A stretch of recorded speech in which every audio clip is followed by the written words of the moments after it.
So Dr. Mohammed Yamani, he's a senior consultant of urology, male infertility, and andrology in Hamad Medical Hospital.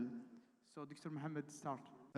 First of all, thank you, dear Chairman, and thank you for the organizing committee for giving me this opportunity to be here among colleagues and friends in Kuwait to speak about this important topic regarding artificial intelligence in male infertility. I have to note one thing. I'm mostly known as Muhammad Arafa. Muhammad Yamani is the family name. Not everyone knows it. I'm Muhammad Arafa for everyone. Okay. So, artificial intelligence is defined as the capability of engineered system to acquire, process, and apply knowledge and skills. In other words, it's the ability of a machine to make its own decisions based on acquired knowledge that it gathers and modifies all through the system. AI was not invented in one day. Its history goes back to 1642, when Pascal first invented the first mechanical calculator. And then it was built on, but started in 1950, when Alan Turing made the idea of machine learning, which is the mother of the modern AI that we know. And in 1955 was the first conference dedicated to AI. This was followed by different inventions, including ELIZA, which is like a chatbot that we have now, and different inventions also like the personal assistant like Siri and Alexa, and up to date, AI is present in every discipline in our life. So what about healthcare? Healthcare didn't fall behind in the AI. In 1955, John McCarthy founded the academic discipline for AI in healthcare. In the 60s, the AI was used to detect bacteria and suggest antibiotics. In the 80s, the microcomputers and the microchips improved the AI, and it's now incorporated more and more in more healthcare systems, from diagnostics in the radiology department, in the laboratory department, to the management, to the production of drugs like the COVID vaccine that was done using the AI technology. So now when we talk about AI and male infertility, the AI is present in male infertility in every discipline of male infertility. Starting with the male infertility diagnostics. A CASA, or computer-assisted semen analysis, is the first form of AI in male infertility, where the computer was used to analyze semen analysis to overcome the limitations of manual semen analysis, which is the subjectivity, leading to inter- and intra-laboratory variations of a semen analysis and decreasing the predictability and the objectivity of the semen analysis itself. So the CASA projects successive images of sperm suspension into a detector array that detects the substances or the particles in the substance according to the intensity of the pixels or the light scatter. Then it uses a specific software to compute this information to give us the information that we have. For example, how does it detect motion? It detects the changes in a centroid location in successive frames. Then it computes it, giving us the results of the curvilinear velocity, the lateral head displacement, and all of this data. The CASA is very good in, because it's faster, especially in high volume labs. It's faster than the manual. It reduces subjectivity, as we said. It is highly reproducible. It evaluates the sperm motility perfectly and the sperm count. And it also divides the motility into the motility characteristics. And with the possibility, of course, of video recording for educational and research purposes. However, it needs training. Some samples, for example, viscous samples or samples with depressed and round cells, can give false results because these particles can be read as sperm cells, low accuracy in detection of sperm morphology, and in samples with very low count and very high count, the results are not reliable. So came the AI-assisted semen analysis to overcome the limitations of the CASA. The latest form of AI-assisted semen analysis integrated the autofocus optical technology, artificial intelligence algorithms, electronic engineering, and mechanical system in one system to produce a fully integrated semen analysis machine. It detects the shape of the target sperm and then partitions the image into head, neck, and tail to increase the accuracy of detection. It detects these sperm according to the contour, the length, and width. Then when it's validate that this is a sperm, it will detect the count, the motility, and the morphology with a higher degree of accuracy than the CASA. Then comes the AI-assisted sperm DNA fragmentation analysis. As we know, the DNA fragmentation is recently is new to the male infertility part, and there is a lot of tests. The benefit of the AI-assisted DNA fragmentation that it works on the native sperm sample without staining, without needing a lot of machines. It's a computer system attached to the microscope.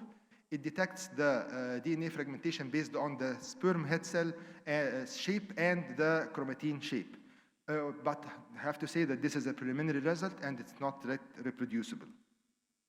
Coming to the radiology, we have testicular radiomics.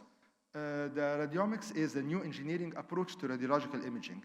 Instead of the radiologist giving us saying this is homogeneous or inhomogeneous, this changes this data to a numerical value that can be correlated with the semen analysis and can be helped to predict this, the fertility and predict the semen analysis.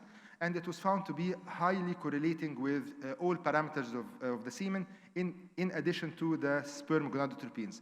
But again, this is preliminary results and needs more multi-center studies to be verified. Now coming to the male infertility management. AI is present from the clinic to the OT and the IVF laboratory. In the clinic, there are different prediction models that can help predict, for example, semen analysis from analyzing the risk factors like BMI and environmental risk factors. There are other models that can predict the fertility potential of the male by analyzing the semen data and the risk factors and can say that this will be fertile or infertile, helping the stratification of the patients. This model is very important because it anticipates or predicts chromosomal abnormalities in men with azoospermia.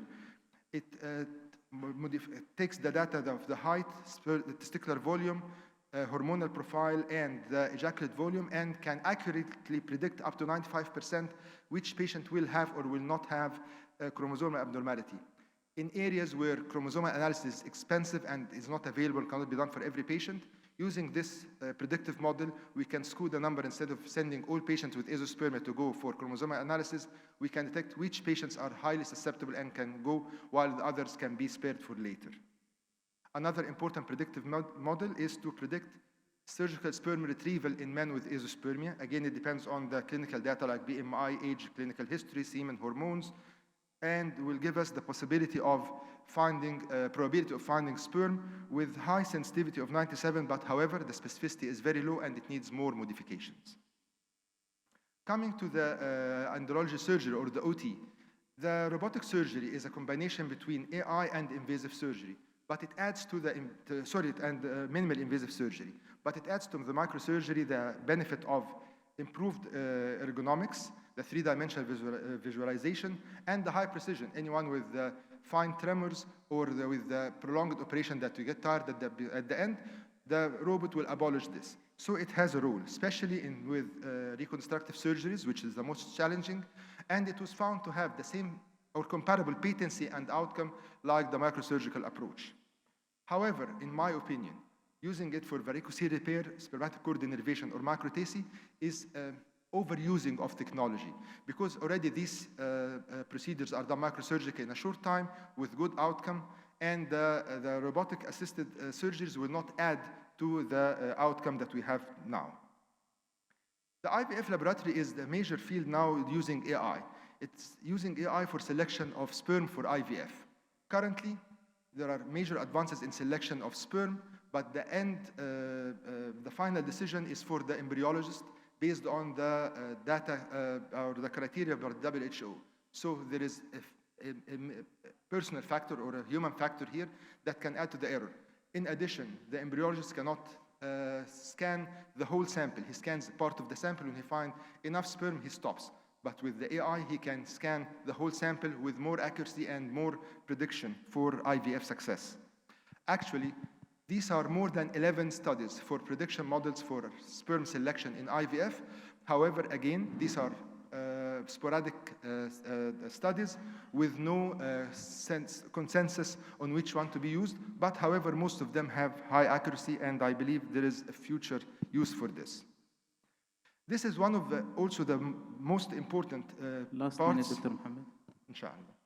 where AI can be used for sperm sorting in men with non-obstructive azoospermia. These are the difficult cases. The tissue taken by microTACI can be put on a gridded plate, and then an automated stage, the AI will detect the sperm by the machine learning for the different sperm features.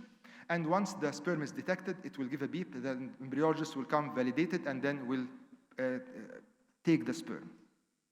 Lastly, the AI in research. Of course, it helps with big data handling, with data mining, and with AI programs for research like ChatGPT and Bard and others. But however, we say that these are double-edged weapon because these programs have no conscience. They falsify the references, they falsify the data, and if you don't verify every single information that it gives, you will end up with a totally biased and nonsense research. So, I will leave you with this SWOT analysis that is quoted from our paper that by the GAF Global Andrology Forum that was recently published in 2023, where there are strengths for AI in male andrology. Yes, there are strengths because it will bring the technology to andrology part. It will enhance the accuracy, decrease the subjectivity, and it will increase the prediction. However, the weaknesses are there's still sporadic data. It is susceptible, as we said, to falsification and to a lot of inaccuracies. So we have opportunities here to improve this AI in male infertility, to make guidelines for using them, and to improve their use all over our disciplines. But the threats that we have is the poor understanding of AI by clinicians, which can be a time bomb, like in research. We don't have, the reduced patient and clinician's autonomy, which is a very important part in the management. We are dealing with the patient, not with papers or with only investigations. And the AI algorithms are, for us, are a black box. We don't know what's going inside. So it is very dangerous, and we can change the AI from helping us to destroying us. Thank you very much. Thank you, Dr. Mohammed. We'll go to the next session to Professor Musa, Mohammed Musa. He's a professor of urology from Lebanese University, Beirut. Dr. Mohammed Musa is well-known, and he's already in the board before. I will not introduce him. As we know, we are all urologists. We finish from the uro-oncology. There is a lot of complication, but if you want a good lifestyle and you be rich in urology, you have to do andrology, men health, which is the trend now. So for the young urologists, if they are going to choose, and if you want to be a rich urologist, men health is good. Even I'm uro-oncologist, but I can do also. So, good afternoon. Thank you, Mr. Chairman. My task today is to talk about male hypogonadism, treatment, and diagnostic and treatment. In the introduction, hypogonadism may refers to two things, sperm production or testosterone production.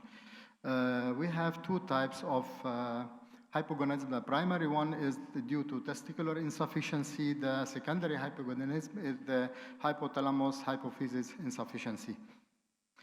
What about in the primary hypogonadism? Spermatogenesis tend to be impaired to a greater degree, but testosterone not so much because the Leydig cell still function. And to give treatment with gonadotropin can improve spermatogenesis in secondary hypogonadism. What about the clinical features? The symptoms of hypogonadism, they are sexual dysfunction, low motivation, vitality, poor concentration, memory, hot flashes, sweating, infertility, and the signs, they are reduced body hair, gynecomastia, reduced testicular volume, obesity, reduced muscle mass, anemia, and reduced bone density. And these are the different symptoms. It's very important to differentiate between the pre-pubertal onset of hypogonadism and the post-pubertal onset. And if you look during the pregnancy, if there is hypogonadism, in the first trimester, you have ambiguous genitalia. In the third trimester, you will get micropenis. In the pre-pubertal phase, you have to, there is a failure to undergo complete puberty. In the adult, there is decrease in energy, libido, or infertility. And these are the symptoms of lack of testosterone in the adolescents and young adults. They look younger, they have small genitalia, they are having less body mass, the muscle mass, and lack of a birth, and the failure of the voice to deepen. In the adult man, there is a decrease in libido and depression, decreased muscle mass and body hair, gynecomastia, and possibly infertility also. The physical findings focus first whether or not the patient is normally virilized and has normal genitalia, and in case of the hypogonadism before the onset of puberty, he is having small testicles and small phallus.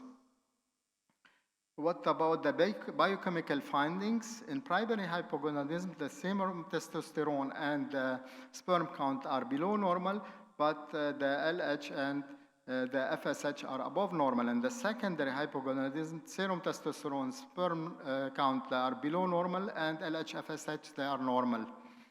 How to diagnose the testosterone deficiency, or you have to make the dosage of the testosterone in the morning, because if you will do it during the day or in the evening, it will decrease with time with the circadian rhythm of testosterone. It will be low in the evening, and even you have to do it fasting testosterone level, because it will interfere with food.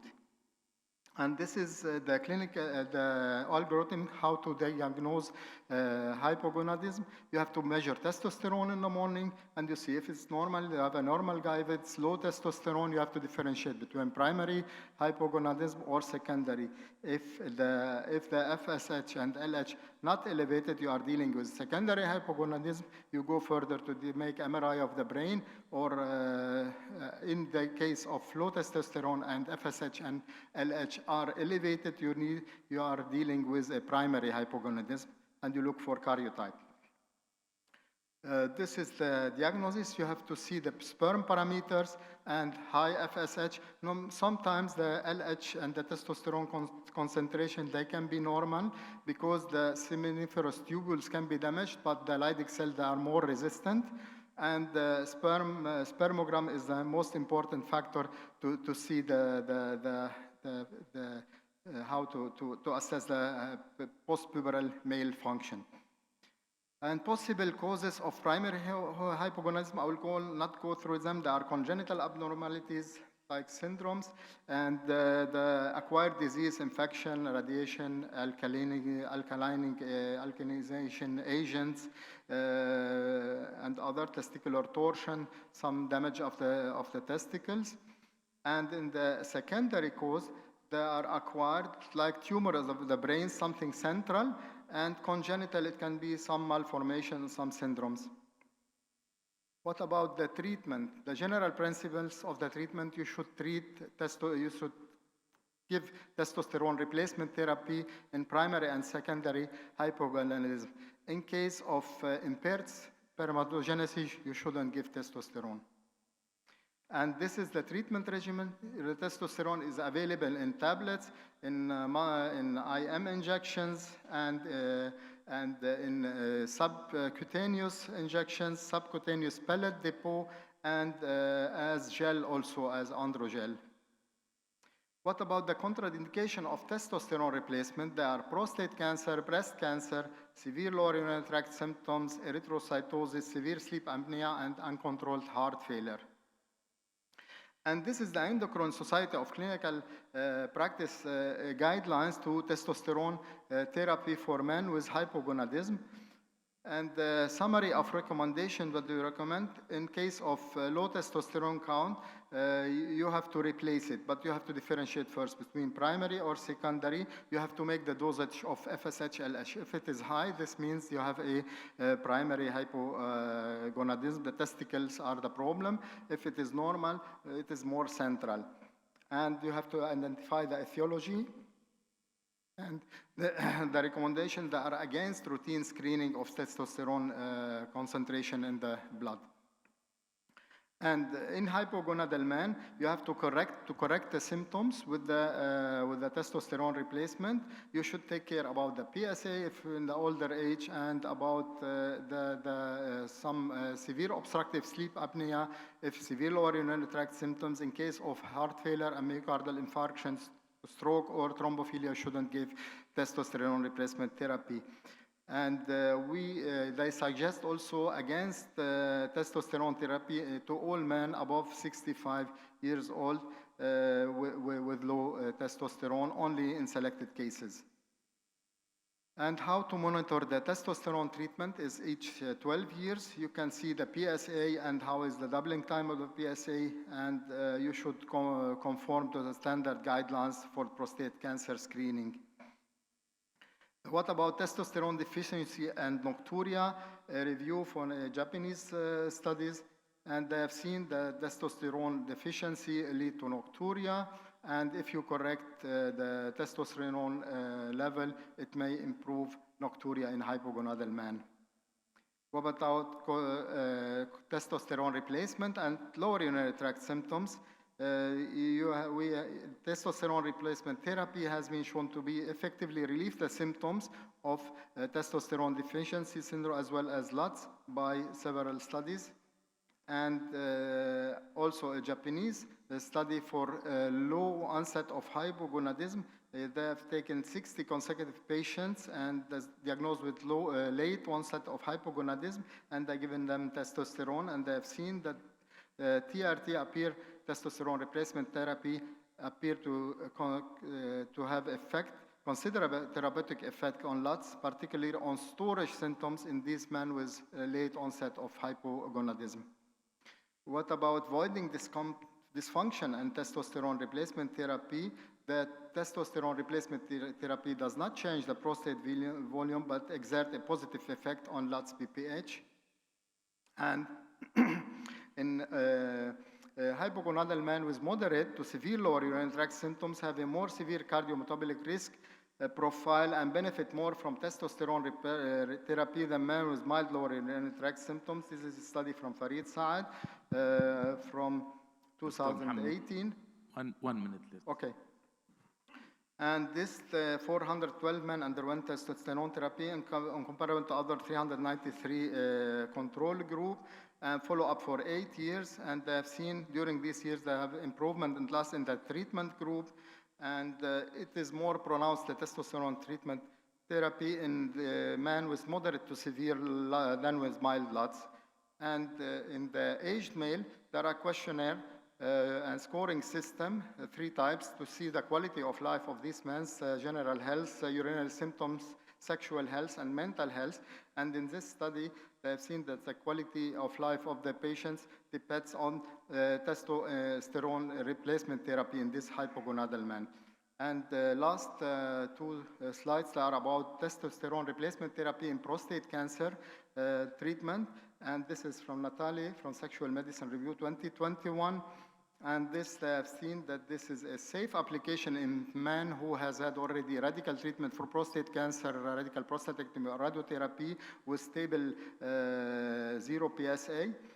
And what about biochemical recurrence after radical prostatectomy and testosterone replacement therapy from Ailing, the British Journal of Urology International in 2020, total 850 patients underwent radical prostatectomy. They put 152 under testosterone replacement therapy and the rest 409 control group. And they've seen in a follow-up of 3.5 years, the testosterone replacement therapy delayed time to recurrence by an average of 1.5 years. Thank you for listening. Thank you, Dr. Mohammed, for this lecture. Next speaker will be Dr. Ahmed Al-Maliki. Dr. Ahmed is a specialist in the field of andrology and male infertility, and he was graduated from the Royal College of Surgeons in Dublin, Ireland, and currently he's the head of male infertility unit at Hamad Medical Corporation in Doha, Qatar. Dr. Ahmed is going to talk about semen analysis beyond conventional testing. Thank you, Mr. Speaker, and thank you for the invitation. But صراحة, I have to declare it's very heavy to present at this time after oncology specifically. I find it hard to stay awake. So I'll be talking about semen analysis beyond conventional testing. I promise you this is a light lecture, not like the oncology part. So before I start, I have no conflict of interest, and I have to declare that I did try to use AI in the preparation of this lecture, but I have failed miserably. So starting with, before we start here, any one of you doing male infertility or andrology? Show of hand. That's good, so I can say whatever I want. So few people there. So can you vote here? I have Mr. Ali. This is his semen parameters, and I can, if you can take my word for it, this is a normal semen parameters, by the way. So assuming Mr. Ali wife is normal,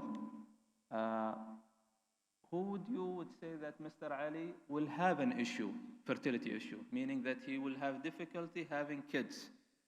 By a show of hands. Mr. Ali, normal semen analysis, wife is normal. Would he have problem having kids? Yes or no? If you are saying yes, just raise your hand. If you are saying no, lower your hand. So majority or few of you, okay. So only a minority of you think that Mr. Ali will have fertility issue. And for them, I would say that you will be wrong in 15% of the time. So meaning, even if Mr. Ali is normal, still 15 out of 100 of the likes of Mr. Ali will have problem having kids. Second vote, second vote now is Mr. Isa. I hope no one is Isa is here. So Mr. Isa semen analysis, this is a semen analysis there. And if you can take my word for it, this is an abnormal semen analysis. So assuming Mr. Isa with an abnormal semen analysis, with a wife who has no issue. So by a show of hand, who would say that Mr. Isa will have fertility issue, meaning that he will have a difficulty having kids? Show of hand. So similar, less than half of the people here. And for those, I would tell you, 30% of the time you will be mistaken, meaning that even with Mr. Isa who's having abnormal semen analysis, in 30% of the time, he can have kids with no problem. So what does this status? Oh no, let's take it to the next slide. This is not my car, by the way. We are not that rich. We are rich, but not that much. So this is a Lamborghini. Dr. Dlem, would you buy this car? Would you take it directly? Like if I told you, I think it cost 800,000 or 80,000 dinar. Would you pay me 8,000 dinar and collect it directly? Would you? Who would like to check it first? Why would you not check it? This is a Lamborghini. Huh? Why do you say that? Exactly. And this is the problem we are having with semen analysis. Semen analysis, if it was normal, it's like a beautiful Lamborghini. It's there, it looks nice, it can drive smoothly, however, not necessarily. Maybe there is a problem with the engine, maybe the problem of gas processing, whatever. And this is the exact same problem we are having with the conventional semen analysis, meaning structurally it looks normal, it looks nice, like the Lamborghini, but it doesn't always deliver. So this brings us to our talk.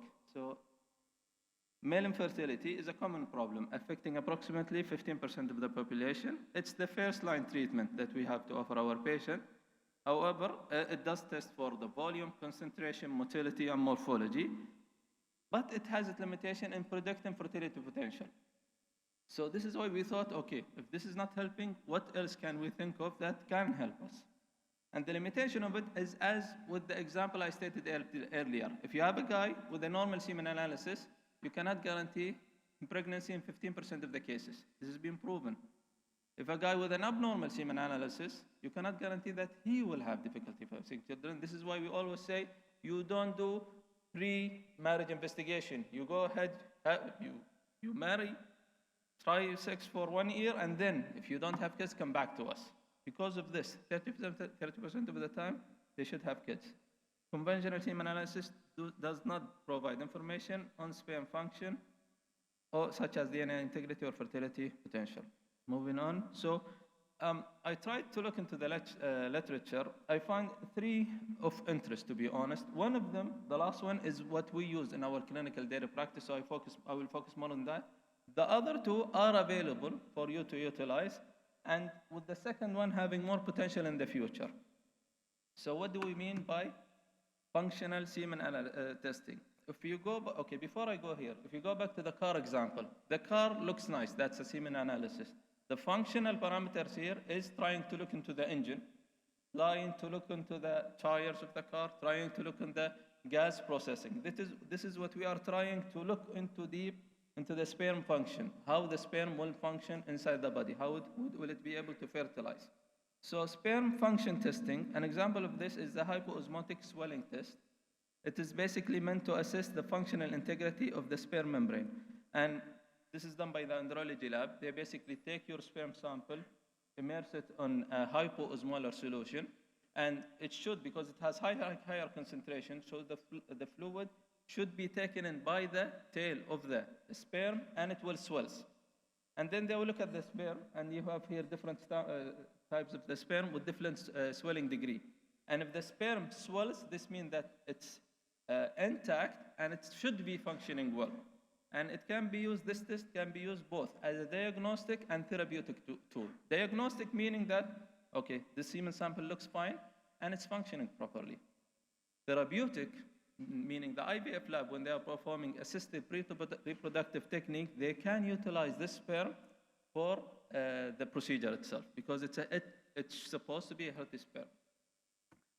Moving on, sperm metabolomics. And the name is يعني شوية احنا in Qatari we say غلج. يعني when you look at it, what does metabolomics mean? You have what we call metabolite, which is the product of metabolism. So metabolomics is the study of those metabolites, basically. This is a fancy word. What they mean here is every part of your body has its own metabolism, okay? And what they are trying to find here is the process of the sperm metabolism will have its own nutrients, either as a byproduct or as products required to initiate this metabolism. And what they are doing, what they are trying to establish in the research in this field is they are trying to figure out between what's the difference between fertile and infertile people. Meaning, if you have a fertile guy, you will study all the nutrients composition of his seminal fluids or sperm. And you go to the infertile guy and do the same. And then you will compare between both of them at the micronutrients level. What is this guy having more? And what is this guy lacking? And one study there, they found that the level of L-carnitine, acyl-carnitine, is more significantly lower in sperm of men with infertility compared to others. Where would that lead us? Hopefully in the future, this will have both diagnostic and therapeutic potential, because if I know that an infertile guy will have lower of these nutrients, then maybe by supplying these nutrients, I can improve his fertility potential. Having said that, this is still research-based, not fully integrated clinically. Moving to the last part of the, I hope I'm okay for what? 1 minute? Okay, I will run. Okay, so sperm DNA fragmentation. I'll skip the next 4 or 5 slides. What you need to know here is the following. The problem with sperm DNA fragmentation, it is available, it is being utilized, however, it is being abused. Meaning that if you are a fertility specialist, know the following. You should know that there are different types of sperm DNA fragmentation. You should be aware that for your lab, whatever lab you are collaborating with, if they have validated their results, if they have the cutoff labeled appropriately. You don't take, sperm DNA fragmentation is not like a potassium or a sodium test that is fixed, reproducible. No, it has an intra-lab variability. So if you are, as a urologist, receive a sperm DNA fragmentation, you should know, okay, this lab said it's 20 or 30 or 40. What is this lab abnormal cutoff? And have they validated this or not? Because if either of these are missing, then you might as well just throw the paper because it's useless. So know different types and know the cutoff and confirm the lab has validated their results. I will not go through all of this. So the limitation, as I stated, variability in test, lack of standardization.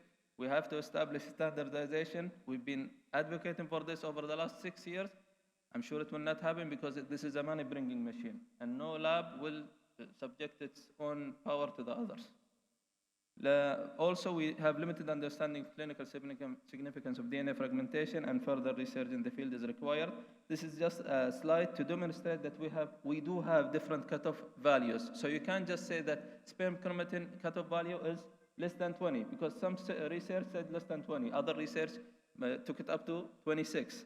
Similar thing to the other three tests. So don't just look into any paper and take their cutoff value. No, this should be done by the lab you are collaborating with. When to consider sperm DNA fragmentation, or another way to say it, when to consider doing further testing or functional testing for a normal guy. When you have a varicocele with borderline or normal semen analysis, when you have a case of recurrent pregnancy loss with normal semen analysis, when you have unexplained infertility, which is normal semen analysis, or when you have recurrent ART failures. Clinical application of extended test, the sperm function test, well, this we covered already. Future direction, extended semen analysis technology are still under development. Large-scale studies are needed to validate these technologies, and integration of extended semen analysis technology with conventional semen may improve the accuracy and information of male infertility testing. To conclude, extended semen analysis technology do offer potential to improve the accuracy and informative of male infertility testing. They may be used to identify those men at higher risk, and they can guide your treatment. And further research is needed to validate emergency semen analysis in the field. I will add one more conclusion. If you ever use AI in the preparation of your presentation, go back and confirm the references, because I tried this and I found out that it lied in 100% of the references. Thank you very much. Thank you, Dr. Ahmed, for nice lecture and presentation, short and accurate. So now we move with for next presentation with Dr. Daim Al-Hajri. He's a consultant urologist specialist in men's health, sexual and reproductive medicine. And Dr. Badr Grove, he's a specialist in urology that he did his fellowship in Canada. In Toronto, University in Toronto for 2 years, and he joined the Sabah Al-Ahmed Urology Center and Urology and Andrology Unit. So the subject will be the management of asymptomatic varicocele, operative versus follow-up. Thanks, Nawaf. Hello again.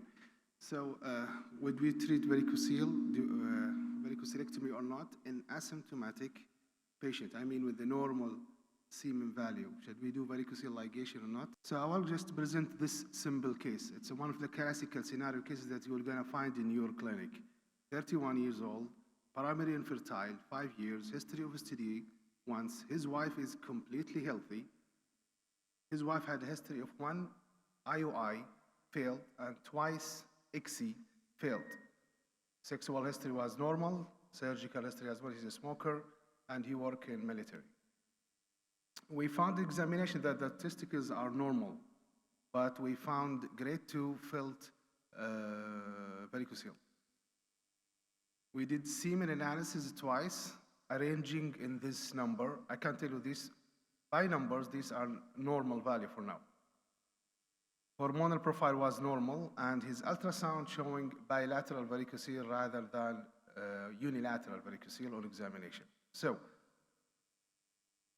he was gonna ask you, can my wife proceed for a redo ICSI again?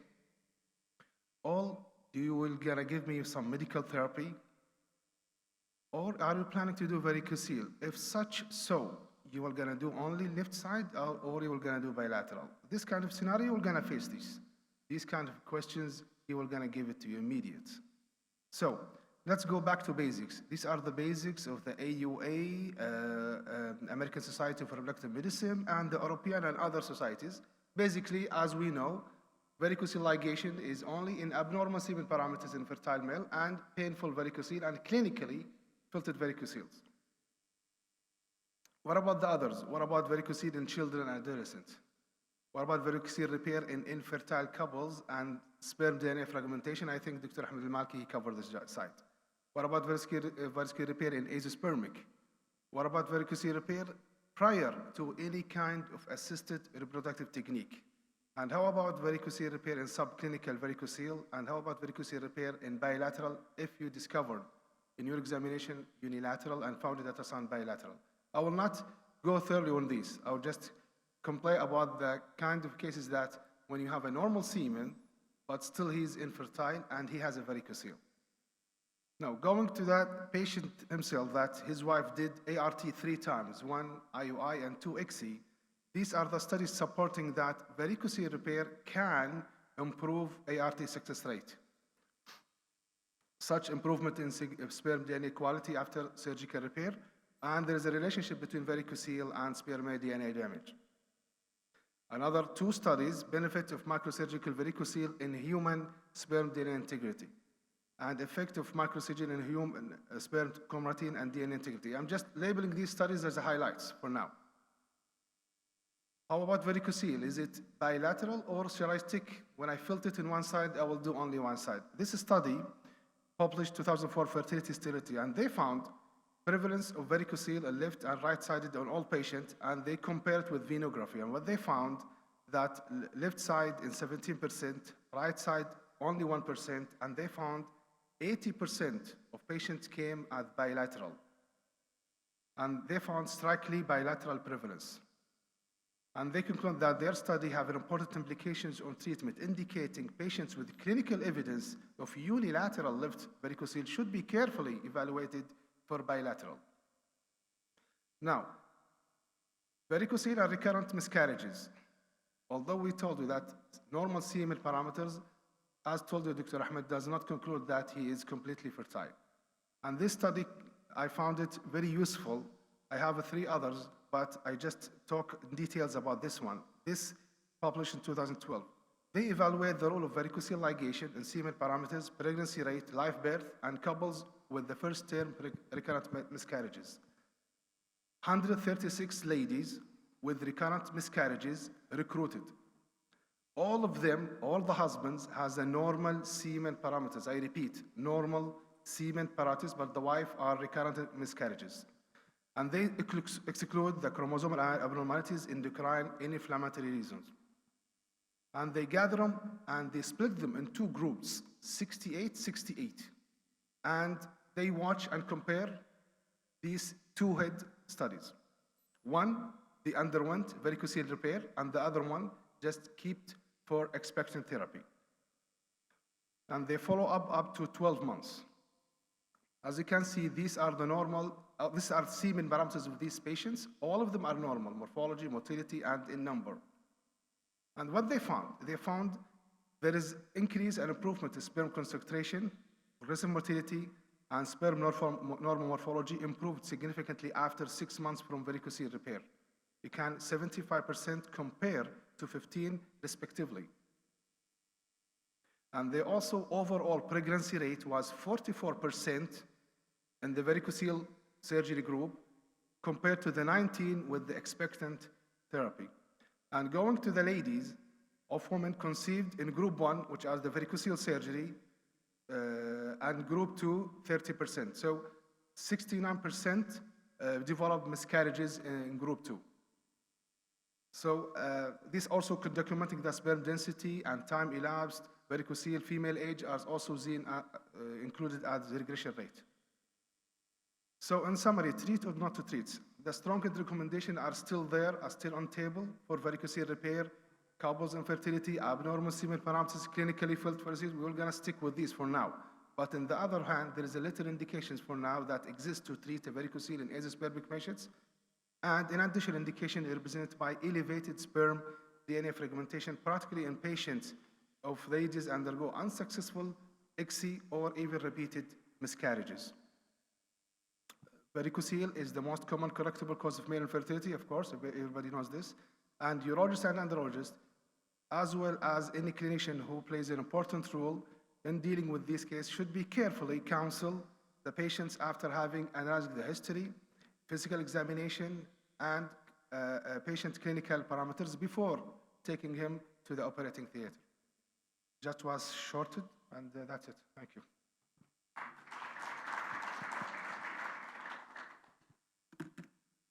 Thank you, Dr. Dream. Dr. Bedr, maybe for the second part. Assalamu alaikum, مساكم الله بالخير. Good evening, everyone. Will you, Bedr, can you introduce yourself?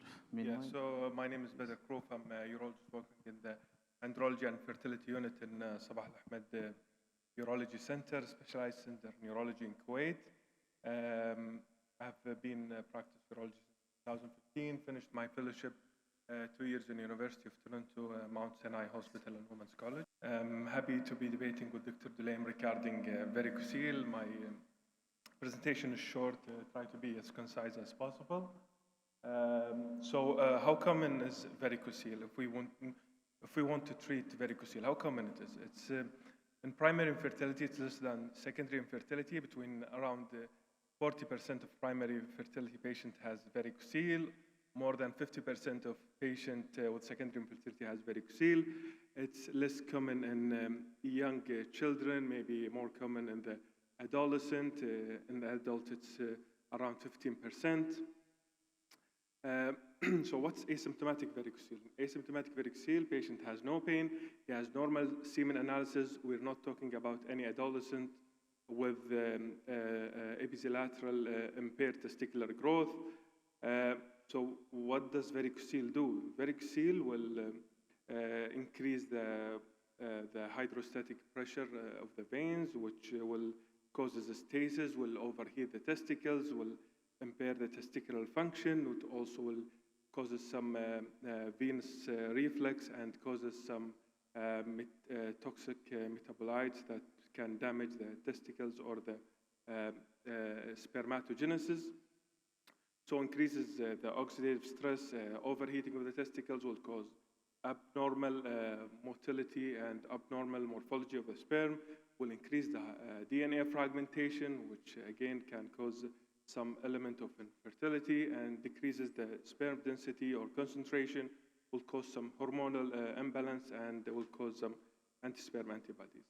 So what we can do to solve these issues is the varicocele is the only solution to treat this complication of varicocele? No. We have lifestyle. We can change the lifestyle of the patient. So we have here in Kuwait, let's take it for an example, high morbidity and high obesity and diabetes. So this will cause some burden of the lifestyle of the patient. Patient sedentary, is not moving. So encourage exercising, encourage weightlifting. We can use scrotal cooling device to overcome the overheating of the that's being caused by the varicocele. Fertility supplements. Dr. Murad Asidi did a beautiful infertility review. He showed that many of the supplements that will cause a significant improvement in the semen analysis and also the sexual function of the patient. Coenzyme Q10 and L-carnitine, L-arginine, vitamin C, vitamin E, zinc, selenium, all has been studied. There's lots of study if you want to go through in the literature. But again, the varicocele, it's not a medication that you give it to the patient without side effects. It's a procedure and it has its own complication. Who's going to do this varicocele? Is it andrology specialist? Is it an infertility doctor? Is it microscopic? Is it going to be a conventional varicocele? Is it laparoscopic? There will be a complication. Damage of the testicular artery causing atrophy. Instead of helping the patient of having children, you will decrease his chances. Injury to the vas, persistent or prominent scrotal veins, if you do it cosmetically. The veins, if he has grade 3s, will be apparent. And recurrence. What about recurrence of varicocele? Is everybody going to do this varicocele microscopically? Of course not. What about the consequences such as hydrocele? Does hydrocele will impair his testicular function and the outcome of fertility? Okay, if he's done with infertility and he did his varicocele, he has children, can he deal with chronic testicular pain if he has one? So spermatogenesis takes for the sperm to be built or to be made around 70 to 90 days. So patience is important when you're dealing with infertility patient. You give him advice about lifestyle modification, you give him fertility supplement, you have to identify any issues, any hypogonadism, low testosterone, you can replace it with Clomid or Lintrozole. You can help him. Maybe within 3 months, 6 months, he will be okay and he will have children. Instead of introducing him to a procedure, you had avoided the procedure and leave it later on if he needs one. Thank you. Thank you, Dr. Badr. And the last activity in this session will be a panel discussion about infertility cases. May I call Dr. Mohammed Al-Kandari to moderate this panel discussion. And the panelists will be, there will be Dr. Mohammed Abdel Rasool from Cairo University in Egypt, and Dr. Zaid Abu Ghosh, or maybe Dr. Ahmed. Good afternoon, everyone. I'm Mohammed Al-Kandari, a urology specialist and andrologist. Graduated from Urology Board of Kuwait, and then did my first fellowship in genitourinary reconstructive surgeries in India with Dr. Sanjay Kulkarni. After that, I went to McGill, Montreal to do my fellowship in infertility and andrology with Dr. Armand Zini and Serge Carrier and Peter Chan. It's a simple case. As my colleague Dr. Ahmed Al-Malki explained, our field is interesting and simple. So it is simply a patient who came to the infertility clinic. He's a 37-year-old gentleman. His wife is 33, complaining of has a primary infertility for 2 years, and he's previously healthy. In examination, it was unremarkable apart from palpable left varicocele and semen analysis twice done, and both were abnormal. He had oligoastenospermia in both of them, and teratospermia too in the latest one, with an elevated DNA fragmentation index. His family physician had recommended for him to undergo varicocele embolization. So he came to the infertility clinic seeking a second opinion. So what does the panel think? He should proceed with embolization, or there are other options? My opinion that actually embolization of the varicocele has a high recurrence rate, and also the failure rate is high. I would go for a scrotal duplex to be sure that it's only on the left side, or he might have right varicocele as well, so I can manage. Yes, I will gonna concur with Dr. Mohammed. I will gonna complete some investigations asking for the ultrasound to make sure it is not bilateral, also to comment the testicle tissue and the size. Actually, from the history and the examinations, there is an indication to treat the varicocele, as there is a history of 2 years infertility. There is an abnormal seminal fluid analysis in 2 occasions, and there is a palpable varicocele. But the question is that what kind of a treatment for varicocele? This is definitely different from center to center and from the different experiences in different centers. So somebody will will do it by microscopic surgery, others by embolization, others by the traditional open subinguinal varicocelectomy. So it depends on the experience. Yes. From my side, I think there is 2 parts to it. One is diagnostic. We are still missing hormones in this case. And the other is therapeutic. Therapeutic embolization is one of the options, yes. بس التراتبية يعني which one to go first. لأن here you can go with antioxidants, you can go with treating the varicocele, whether embolization, whether microsurgical, etc., and whether to add hormonal therapy, and whether to go directly for ARTs.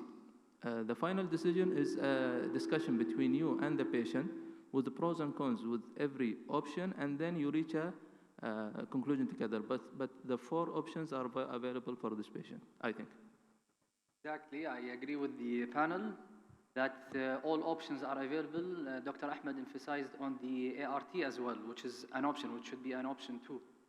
However, again, back to the panel, which option would be your favorite if the hormonal test is normal, let's say?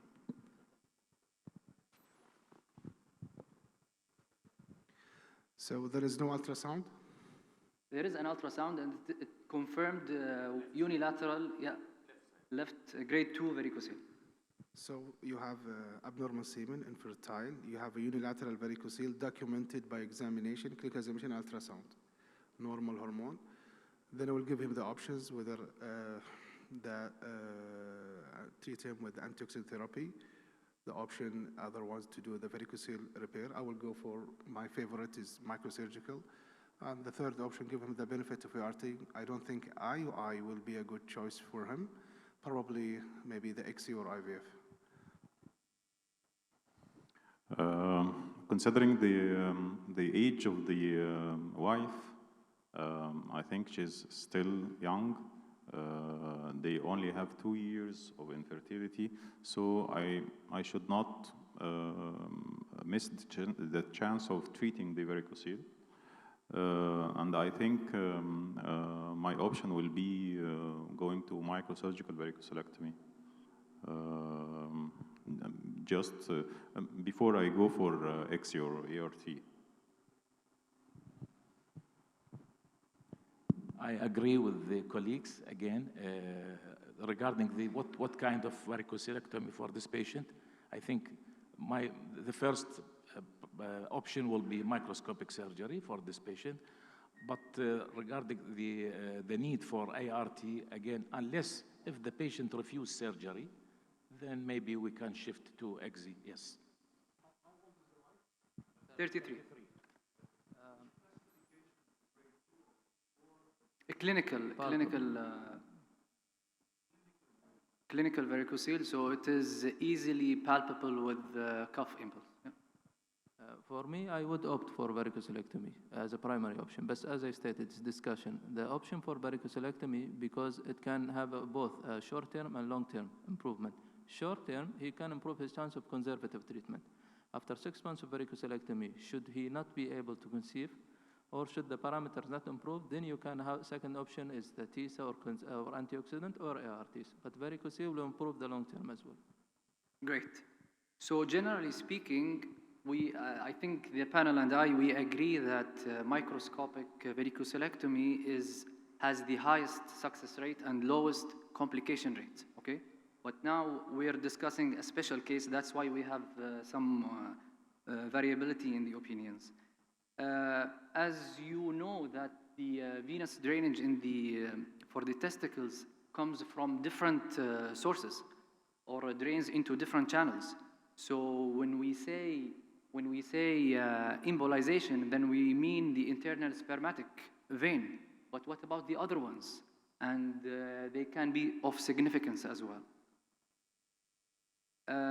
When it comes to embolization, then it is a minimally invasive procedure, so and less painful under local anesthesia and no incision, and it spares the arteries. Yes.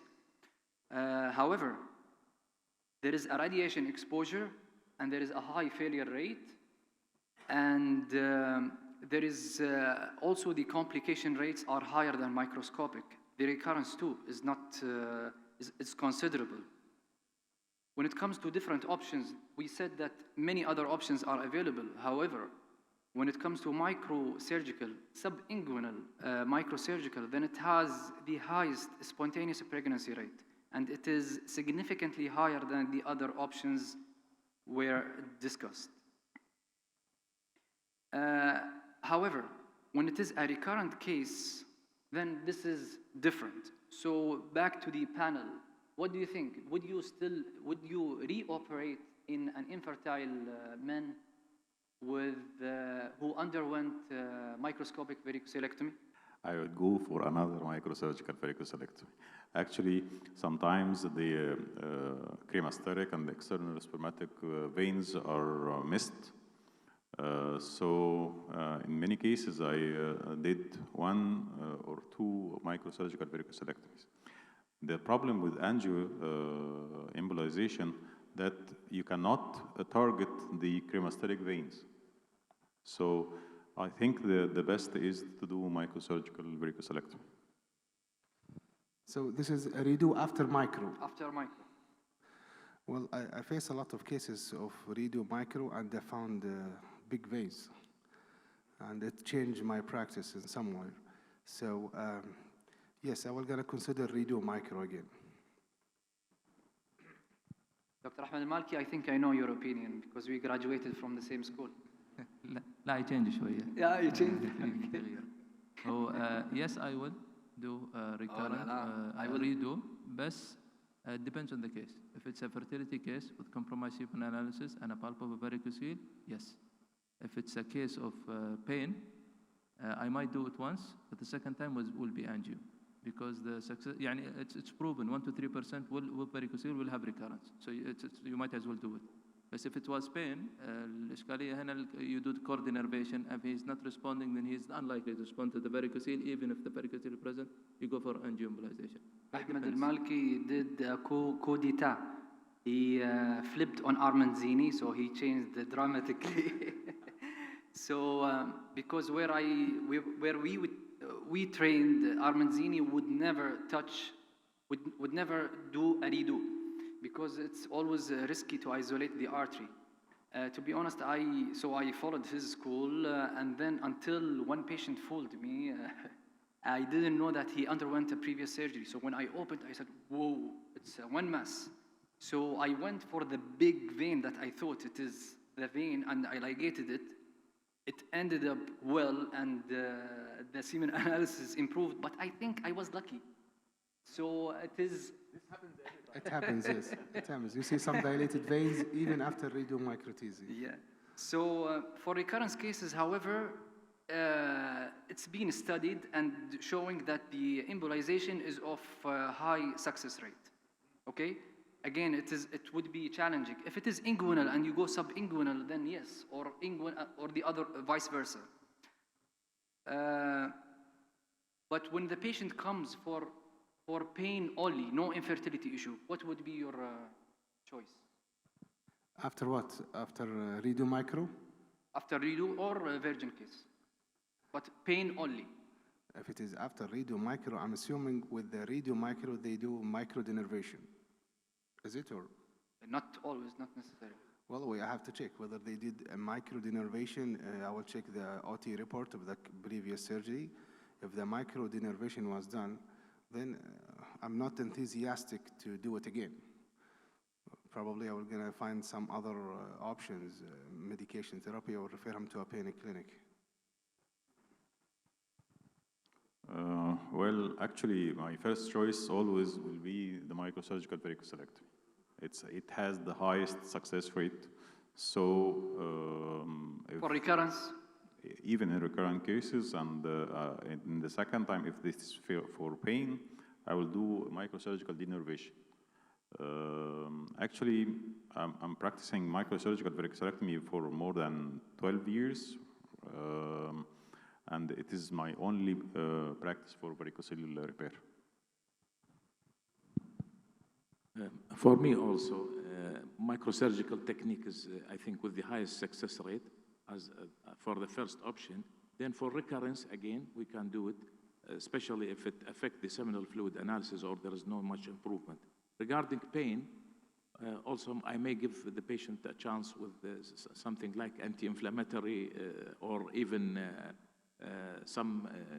something that affect the neurological pain, like, for example, a short course of a gabapentin or something like this. If there is no response, yes, I will do denervation. Yes. If we will talk about numbers, if you are doing varicocele to improve sperm parameters, you have up to 75% chance of improving the sperm parameters with a clinical palpable varicocele. A varicocelectomy is straightforward. For pain, it's 50 to 60% chance. So you have to improve on that. And for the audience, I would advise two things. The first thing is that if you will proceed with varicocelectomy, try to deliver the testis and target the gonadal veins.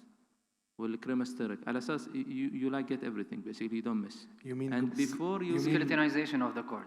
Skeletonization, that's cord innervation. But before even you take them to surgery, you can do what we call cold block.